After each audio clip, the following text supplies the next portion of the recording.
नमस्ते, I am Priyanka and once again welcome back to my channel. तो आज इस वीडियो में मैं आप सबके साथ में कुछ होम हैक शेयर कर रही हूँ। अभी रिसेंटली मैंने कुछ कमेंट्स रिसीव करे थे, उन्हीं कमेंट्स को मैंने पिक करके आज इस वीडियो में उन हैक्स को भी इंक्लूड करा है। तो इसी तरीके से अगर आप लोग मुझे कमेंट्स करते रहेंगे, मुझे बताते रहेंगे, so it would be very easy for me to make videos and post it regularly, और वो आपके लिए भी बहुत ज्यादा हेल्पफुल होगा। So without wasting any time, let's get into today's video. For my English viewers, you can switch on CC, that is closed caption, to watch this video with English subtitles. तो ये जो creepers होते हैं, because of their weak branches they can not stand straight and because of that we keep it in the hanging basket. But in case you want to keep it on table top, तो आप DIY plant trellis बना सकते हैं। उसके लिए आपको wire की need रहेगी। जिस भी लेंथ में आपको ट्रेलिस बनाना है, उसके अकॉर्डिंगली आप वायर को प्लायर की हेल्प से कट कर लें। उसके बाद में आपको ध्यान ये रखना है कि वायर बहुत ज़्यादा स्टर्डी भी ना हो और बहुत ज़्यादा फ्लेक्सिबल भी ना हो।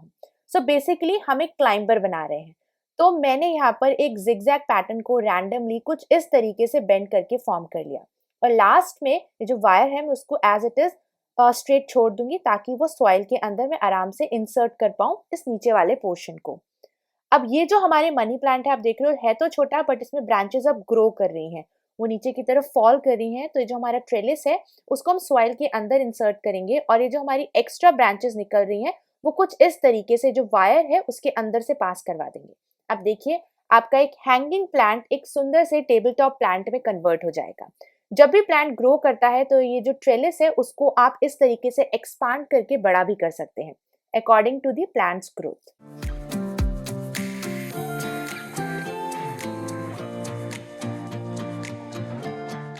तो आपने भी एक्सपीरियंस करा होगा कि ट्यूब के अंदर कुछ लास्ट आउंसेस ऑफ क्रीम रह जाते हैं, तो उन्हें निकालना बहुत डिफिकल्ट होता है।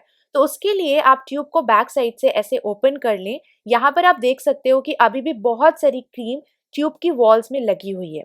तो उसे निकालने के लिए आप जो कैप होता है उसको अनस्क्रू करें। बैक साइड जो हमने ओपन करी थी वहां पर आप इस कैप को कुछ इस तरीके से इंसर्ट कर दें। एक और कंटेनर ले लें, कोई एक पॉइंटेड सा ब्रश ले लें, प्लायर ले लें, और कुछ इस तरीके से जो कैप है उसे अंदर की तरफ आपने स्लाइड करना है, और सारा का सारा क्रीम देखिए आराम से निकल जाएगा।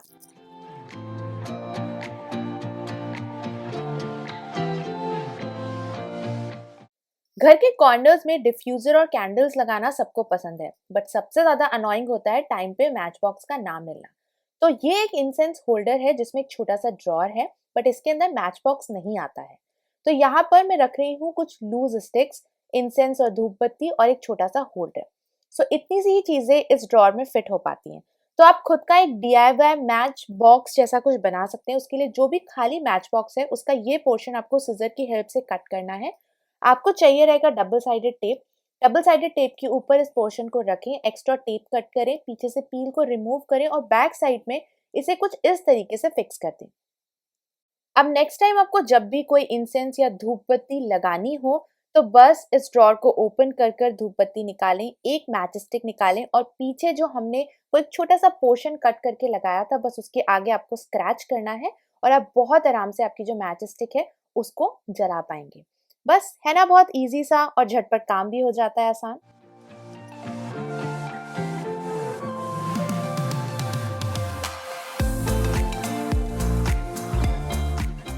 ओवर द टाइम इस तरीके के बर्न मार्क्स आयरन प्लेट पे आ जाते हैं।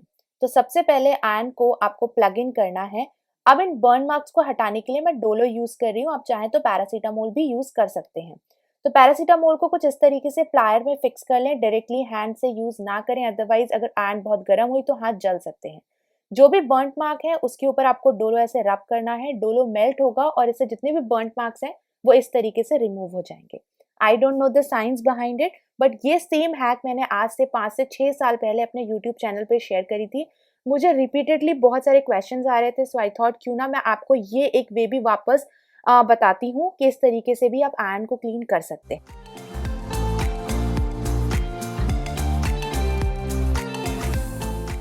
बहुत सारे कमेंट्स आए थे कि मैं वॉल के ऊपर इन पेंटिंग्स को कैसे हैंग करती हूँ, तो मैं उसके लिए जो सबसे छोटा और पतला नेल है उसे ही यूज करती हूँ। बट कभी कभी क्या होता है, जब हम नेल को डायरेक्टली अपने हैंड से या फिंगर से ऐसे होल्ड करते हैं तो हैमर कभी कभी हमारे फिंगर्स पर हिट हो जाता है। तो उसे अवॉइड करने के लिए आप कोम्ब यूज़ कर सकते हैं। सो बेसिकली जो नेल है आपको इस तरीके से जो कोम्ब का टूथ है उसके बीच में ऐसे फंसाना है।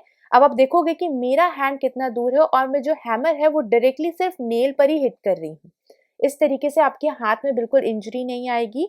और इन टाइम टू टाइम इन पेंटिंग्स को हटाने और लगाने के लिए मैं पुट्टी का यूज़ करती हूँ वापस से इस वॉल को फिल करने के लिए।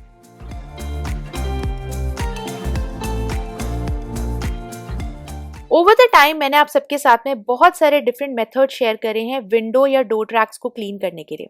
आज मैं आप सबके साथ में एक और प्रोडक्ट शेयर कर रही हूँ। बेसिकली ये ब्रश मैंने अभी रिसेंटली अमेजोन पे देखा, बहुत ही स्लीक, स्टर्डी और बहुत अच्छा हैंडल ग्रिप है और ये किसी भी नैरो से नैरो ट्रैक के अंदर बहुत आराम से इंसर्ट हो जाता है और जो लूज डस्ट होती है उसको रिमूव करने में बहुत ही ज़्यादा इफेक्टिव है। अब जो भी डस्ट आपकी कॉर्नर्स पर आएगी उसके लिए ये एक पेपर टिश्यू था जिसको मैंने गीला कर लिया है। अब यहाँ पर जो आप डस्ट देख रहे हो जो एक तरफ सेट हो जाती है उसको हटाने के लिए बस इस टिश्यू को आपको डैप करना है और जितना भी डस्ट होगा वो निकल जाएगा। या फिर आप माइक्रोफाइबर क्लॉथ ले लें, उसे गीला कर लें और कुछ इस तरीके से उसे आपको ब्रश के ऊपर रखना है और बस आपको इस तरीके से उसको ट्रैक के ऊपर वापस से स्लाइड करना है। सारा का सारा डस्ट निकल जाएगा। बहुत सारे तरीके मैंने आपके साथ शेयर कर दिए, जो आपको बेटर लगे वो आप यूज करें इन ट्रैक्स को क्लीन रखने के लिए and you can see the difference also.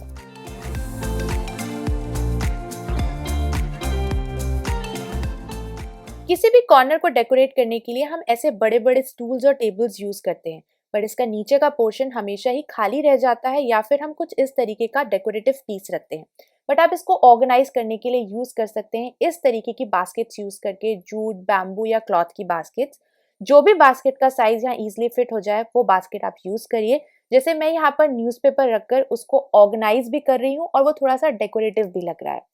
या फिर ये जो क्लॉथ बैग्स होते हैं ये बहुत आराम से किसी भी तरीके का साइज क्यों ना हो बहुत आराम से इंसर्ट हो जाते हैं। इसको भी आप न्यूज़पेपर या जो एक्स्ट्रा थ्रो और पिलोज होते हैं उनको रखने के लिए यूज कर सकते हैं। ऑर्गेनाइज भी हो जाएगा और साथ में वो देखने में सुंदर भी बहुत लगेगा। जैसे कि ये एक छोटा सा सेरेमिक जार है जिसके अंदर जो एक्स्ट्रा कैंडल्स होती हैं, टी लाइट कैंडल्स, मैं उसको रखती हूँ इस रॉट आयरन वाले टेबल के नीचे। देखने में भी सुंदर लगता है, एट द सेम टाइम चीजें भी ऑर्गेनाइज हो जाती हैं बहुत अच्छे तरीके से। या फिर आप चाहें तो कुछ इस तरीके की बड़ी बास्केट रख सकते हैं। जो भी एक्स्ट्रा लैम्प है जैसे यहाँ पर मैं उसको रख रही हूँ, विजिबल भी नहीं रहेगा, ऑर्गेनाइज्ड और decorated both at the same time.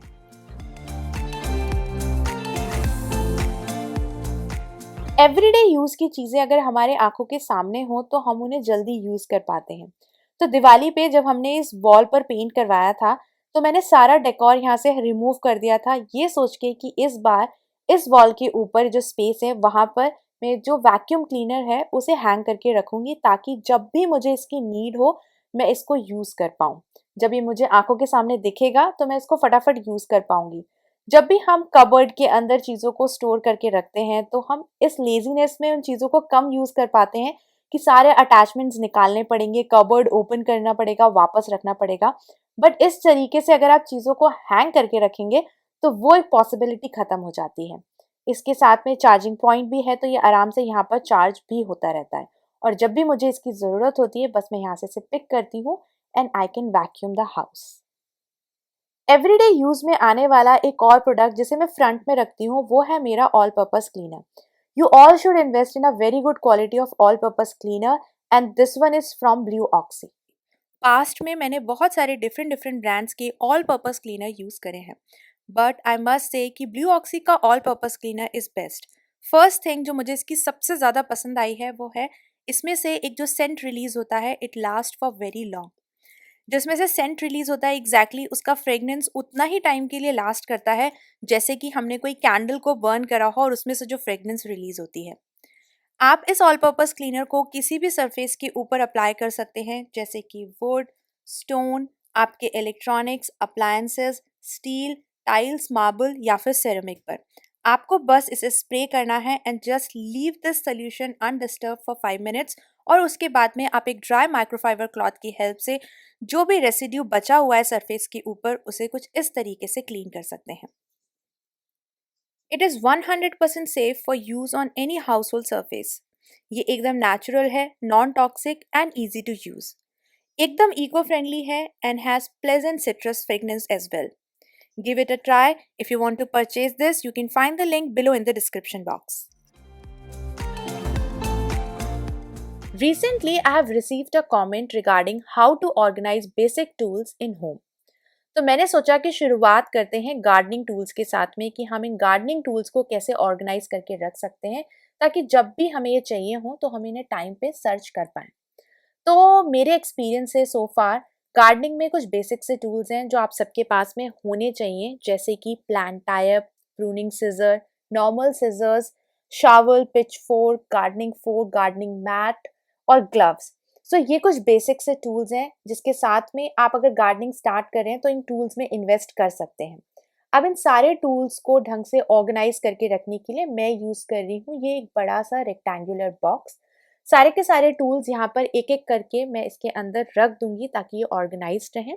अब इस बॉक्स को मैं यहाँ बैल्कनी में ही, ये आप जो प्लांट स्टैंड देख रहे हैं उसके नीचे स्पेस है, मैं यहाँ पर उसको रख देती हूँ। आउट ऑफ द रीच भी रहता है, जब भी मुझे इसकी नीड होती है बस इस बॉक्स को मैं पुल करके इन टूल्स को यूज़ कर सकती हूँ। अब इस तरीके का डीप बड़ा बॉक्स यूज़ करने का एक और रीज़न है, जब भी मुझे सॉयल को मिक्स करना होता है, लाइक फर्टिलाइज़र या कोकोपीट मिक्स करना होता है, तो इसी बॉक्स के अंदर मैं आराम से उसे मिक्स भी कर लेती हूँ। टूल्स रिमूव करिए, सॉयल मिक्स करिए, पॉट रिफिल करिए एंड यू आर डन। इस तरीके से आप चीज़ों को जब ऑर्गेनाइज करके रखते हैं, जहाँ उसकी नीड हो आप उसे वहीं पर ऑर्गेनाइज करें, instead of keeping it in cupboard, अलमेरा या फिर यूटिलिटी बालकनी में। फिर आप पूरे घर में ट्रैवल करते हैं उस एक छोटी सी चीज़ को यूज़ करने के लिए।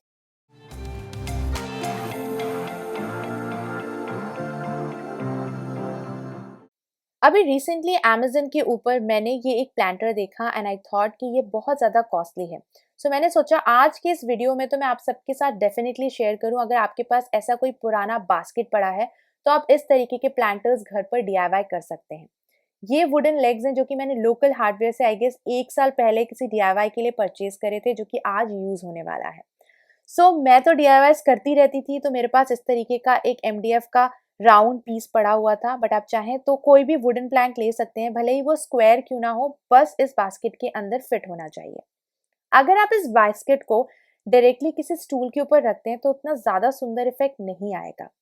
तो सबसे पहले जो वुडन बोर्ड है इसके ऊपर आप एक इक्विलेटरल ट्रायंगल के हिसाब से 3 पॉइंट्स मार्क कर लें और नेल की हेल्प से उसमें होल क्रिएट करके ये जो स्क्रू है उसको नॉर्मल स्क्रू ड्राइवर की हेल्प से आपको पास करवाना है। तीनों होल्स में आपको एग्जैक्टली ये सेम चीज़ करनी है। And once when you are done, तो जो MDF बोर्ड है उसको आप बास्केट के अंदर कुछ इस तरीके से इंसर्ट करें और इसे एक बार ऊपर से पुश करें ताकि जो नेल्स हैं वो बास्केट के अंदर से कुछ ऐसे पास हो पाए। अब ये जो लेग्स थे उसमें मैंने नेल हिट करा था ताकि होल क्रिएट हो पाए। अब क्योंकि स्क्रू में ऑलरेडी थ्रेड है तो बहुत आराम से आप जब इसे रोटेट करेंगे तो वो फिक्स हो जाएगा, बट आपको पीछे से किसी की हेल्प लेनी पड़ेगी ताकि वो नेल को होल्ड कर पाए और आप इसे अच्छी तरीके से टाइटली स्क्रू कर पाए। डेफिनेटली किसी स्क्रू ड्राइवर से आप इसे अच्छे से फिक्स कर दें और आपका एक जो DIY महंगा सा प्लांटर था, मेरा तो इसमें 1 रुपये भी नहीं लगा बिकॉज ऑलरेडी सारी की सारी चीज़ें घर पे पड़ी हुई थी। बट आपके घर में अगर बास्केट है तो इस तरीके के लेग्स आप जब हार्डवेयर शॉप से परचेज करेंगे तो हार्डली 10 या 20 रुपये का एक लेग आपको आने वाला है और आप आराम से ऐसे प्लांटर्स घर पर बना सकते हैं।